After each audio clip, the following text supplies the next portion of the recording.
창세기 38장입니다. 본장에는 유다와 며느리 다발 사이에 맺어진 수치스러운 간음 사건에 대해 소개하고 있습니다. 언뜻 보기에는 요셉의 이야기에 이상한 사건이 끼어든 것 같아 보이지만 분명히 중요한 목적을 수행하고 있습니다. 첫째는 하나님이 구별된 백성이 가나안 사람들과 어울려 살면서 부딪히게 될 위험성을 보여주고요. 두 번째는 다음에 39장에서 유혹을 이겨 순기를 지킨 이야기를 더욱 두드러지게 하기 위함이기도 하죠.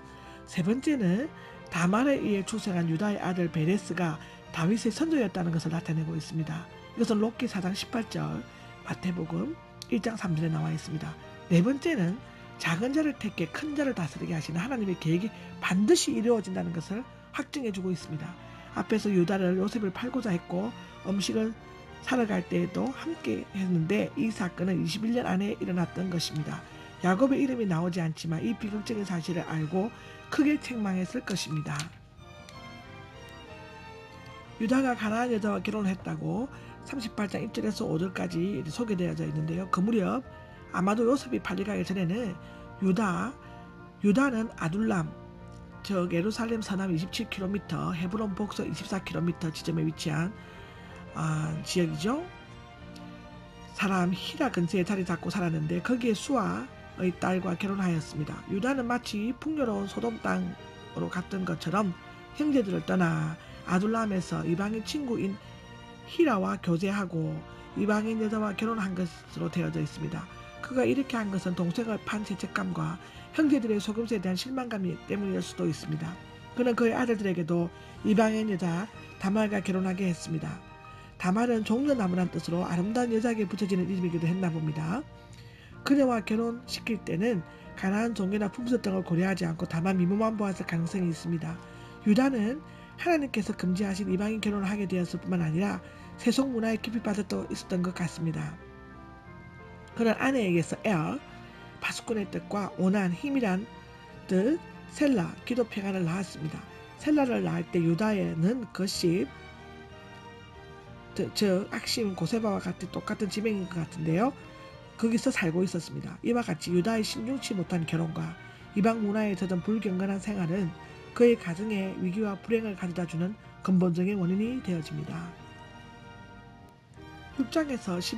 6절에서 11절까지 기록을 보면요. 유다의 아들들의 결혼에 대한 얘기가 나옵니다. 유다가 그 며느리 다말과의 불륜관계를 맺게 된 배경을 설명하고 있고요. 당시에는 개손 결혼 제도라는 것이 있었습니다. 즉 말하면 남편의 동생하고 결혼한 거죠. 가문의 대를 이어 형제 가문을 일으켜 세우기 위해 남아있는 형제가 죽은 형제의 부인과 결혼해서 가문을 이어나갈 자식을 낳아주는 제도였다고 합니다. 어쩌면 유다는 가나안의 타락한 성문화에 물들지 않도록 하기 위해 어린 아들 엘을 다말과 결혼시킬 수도 있습니다. 그러나 엘은 여호와께서 보시기에 악하였으므로 아마도 소돔성의 성범죄자들처럼 타락한 것 같습니다.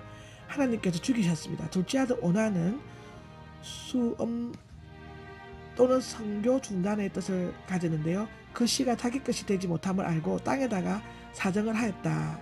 비인법의 일종이었던 것 같습니다. 그는 자신에게 주어진 기회를 받아들이기는 했지만 그것의 결부된 책임을 피하려고 했기 때문에 역시 하나님께서 죽이셨습니다. 유다는 그의 셋째 아들 셀라를 엘의 가부에 다말에게 주지 않고 친정집으로 돌려보냈습니다. 이유는 셀라가 어리기 때문이라고 했지만 장성했음에도 주려고 하지 않았습니다. 하나님의 백성들의 성별이 없이 이방 문화에 젖어있는 아버지와 어머니 사이에서 태어난 아들들은 정상적인 신앙교육을 받지 못하고 자랐습니다. 그럼에도 불구하고 유다는 두 아들의 죽음이 마치 다말에게 있는 것처럼 전가시켰고 또 셀라를 다말에게 줄 의사가 없으면서도 장성하면 줄 것처럼 거짓말을 했습니다. 실로 유다는 자기 두 아들의 죽음의 여호와의 징계라는 사실을 정확히 깨닫지 못했던 것 같습니다.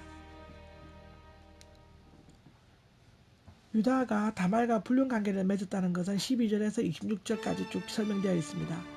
첫째는 요셉이 이집트로 팔려간 후 힘없이 흩어진 야곱 집안에서 실질적인 장자 역할을 하고 있었던 유다에게 있어서 후대의 자녀를 잇는다는 것은 시급히 요구되는 성결 과제의 의무였기도 했던 것 같습니다.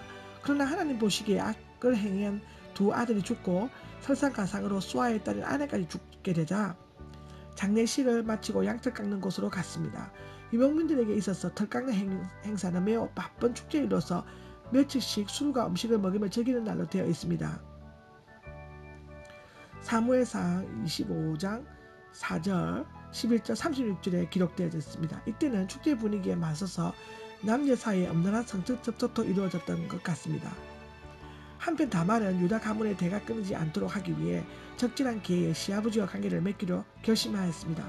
당시 가나안 땅에는 조나와 케데시아라고 불리는 장녀가 있었는데, 조나는 일반 장녀, 케데시아는 거리끼 구별된 여자로는 신전 장녀로 지위와 신분이 높았으며 생식력과 다사를 주관한다고 생각한 아스타로 여신을 섬기는 여자들이었습니다. 신명기 23장 18절에 기록되어져 있죠. 자녀가 없을 때 이 장녀와 관계를 가지며 자녀들을 많이 낳게 된다는 것은 그 당시 유행했던 속설이었던 것 같습니다.